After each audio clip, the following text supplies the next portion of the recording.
froid, les gars. Oh, Oh l'autre. oh la rafale de malade. Wow. Comment toucher là.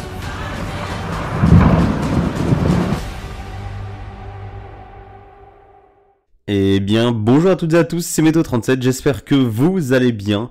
En tout cas, moi ça va super. Et aujourd'hui... Je recommence. Ah, la maladie, on sort de la maladie, on sort, allez.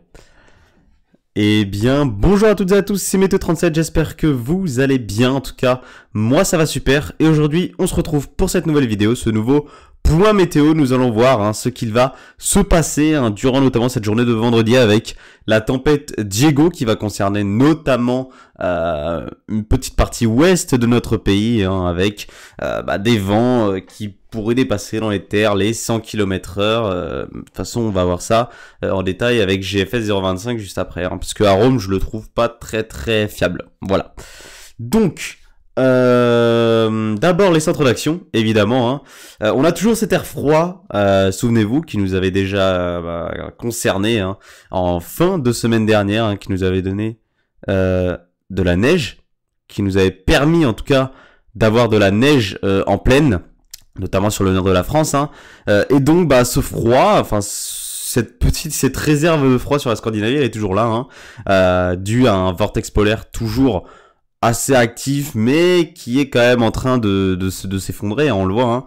On a un réchauffement atmosphérique dans les hautes latitudes, ce qui provoque ces gros anticyclones, et donc voilà, le vortex polaire se déchire un peu. On a ces descentes polaires comme ça qui s'organisent et qui vont après évidemment de plus en plus s'estomper au fur et à mesure que les jours passent, évidemment, parce que plus on va arriver à l'été, plus tout ça va disparaître. Voilà, donc en attendant, nous, notre tempête, elle est où? Elle est là, elle est juste là. Alors actuellement c'est pas une tempête, évidemment, il faut qu'elle se creuse, non, même pas. Elle est à 995 hectopascales, elle va rester à 995 hectopascales, pardon, regardez. Ah non, 990, excusez-moi, j'avais pas vu, mais ensuite, voilà, il me semble qu'en revenant sur notre territoire, elle va repasser à 995 hectopascales. Alors, on voit, les isobars seront resserrés en son sud. Alors, pourquoi on a cette dépression qui se creuse un petit peu avec ces isobars qui se resserrent un peu? C'est parce qu'on a un fort jet stream quand même qui va souffler à 200 km/h, etc. Alors, c'est pas énorme, mais c'est suffisant pour nous proposer une petite tempête, voilà, tempête Diego. Alors ce jet stream, il va se renforcer avec ce conflit de masse d'air entre cet air froid au nord de l'Europe et cet air plus chaud ici au sud de l'Europe. On voit qu'on a un beau conflit de masse d'air quand même, et donc voilà, entre les deux un fort jet stream qui va alimenter donc toutes ces dépressions. Et donc voilà, on a donc cette dépression qui va passer sur le pays, qui va s'affaiblir en passant sur le pays d'ailleurs.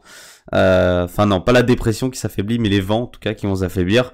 Alors, il va falloir surveiller quoi cette dépression? Les vents évidemment, puisque c'est une tempête, et les précipitations également qui vont être assez soutenues quand même. Pendant quelques jours, on va avoir pas mal de précipitations, enfin surtout vendredi évidemment, on va avoir pas mal de précipitations. De la neige sur le nord du pays. Alors cette neige, elle va avoir un petit peu de mal à tenir. Elle pourrait tenir, mais elle va avoir quand même du mal puisqu'on aura des températures positives entre 1, 2 degrés, 3 degrés par endroit. Donc voilà, on aurait une neige humide, etc. mais qui aurait du mal à tenir à cause de ces températures positives, mais qui par endroit pourrait quand même tenir. Donc soyez quand même très vigilants. Alors cette neige, elle concernerait essentiellement le sud des Hauts-de-France, voilà, entre la Seine-Maritime, l'Oise, la Somme, tous ces départements-là, l'Aisne, les Ardennes, etc. Elle serait vraiment située ici, cette neige, ce serait une bande neigeuse sur ces départements ici, Et donc, voilà, possiblement la neige pourrait tenir notamment sur ces départements, voilà. Donc, nous, ce qu'on va regarder précisément, en tout cas, c'est pas la neige, c'est les vents, et on va aller sur GFS 025, et vous allez voir, alors excusez-moi si je suis peut-être pas super en forme et tout, parce que je sors de la maladie et je suis pas je suis pas dans mon état maximum, mais bon, j'essaie quand même de vous informer, évidemment, parce qu'il faut vous informer, évidemment, et cette tempête, c'est toujours un petit plus, en tout cas en avril, en tout cas, c'est toujours un petit plus, Ce mois d'avril commence exceptionnellement bien, en tout cas, Donc, Cette tempête Diego, elle est là, hein, vous voyez qu'elle va commencer cette nuit sur les côtes de l'Atlantique. Alors, entre le sud de la Bretagne et la Charente, hein, notamment voilà sur les côtes de la Vendée et de la Charente-Maritime. Hein. C'est là où ça va souffler le plus, en tout cas sur les côtes, hein, avec des vents qui pourraient souffler entre 100 et 110, voire 120 localement. Hein. Donc il va falloir quand même être prudent hein, si vous habitez au niveau des côtes, hein, parce que localement ça pourrait atteindre quand même les 110, 120 km/h. Hein. Mais c'est dans les terres aussi que ça va beaucoup souffler, notamment voilà entre l'Aquitaine, le Poitou-Charentes, hein, vraiment on voit qu'on a des rafales qui dans les terres pourraient atteindre localement les 100 km/h, et oui, hein, et c'est pour ça que c'est une tempête, hein, puisqu'on pourrait avoir, voire dépasser les 100 km/h dans les terres hein, pour la journée de demain dans ces régions, donc il va falloir être très prudent. Donc on voit que les vents, bah ils vont se déplacer dans les terres, mais en même temps ils vont faiblir comme on l'avait vu, hein, avec les isobars qui n'étaient plus très resserrés lors du passage de la dépression sur notre pays. Donc bah voilà, des vents qui vont s'affaiblir un petit peu en arrivant sur les terres, hein, voilà. Au niveau du centre-val de Loire, on voit qu'on aura entre 85 90 km/h.